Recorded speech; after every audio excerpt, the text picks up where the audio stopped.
want to talk some today about the pricing models of the creator economy. And when you think about the economy that we've been existing in over the last, let's say, decade, we've been very accustomed to subscription pricing. And subscription pricing is your Netflix account, your HBO, your Spotify. We're used to subscribing for a fixed fee every month. And this was very popular in the SaaS or software as a service market.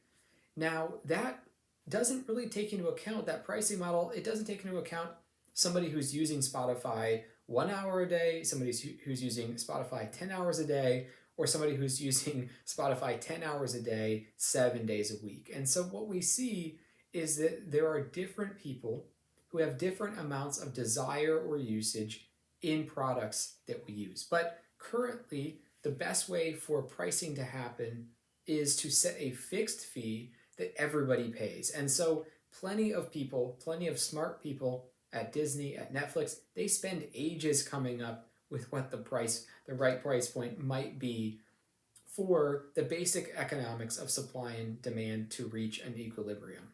Now, what's exciting about the creator economy and what's coming next is finally creators are starting to understand that pricing can happen across an entire curve of interest and desire for the product that you create.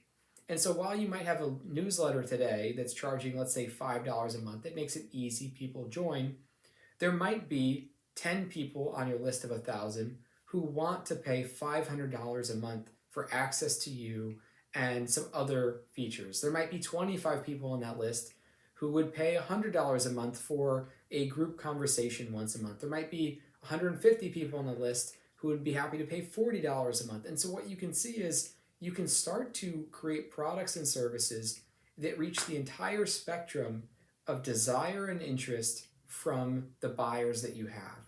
And that is going to be a very novel way that creators monetize in the future.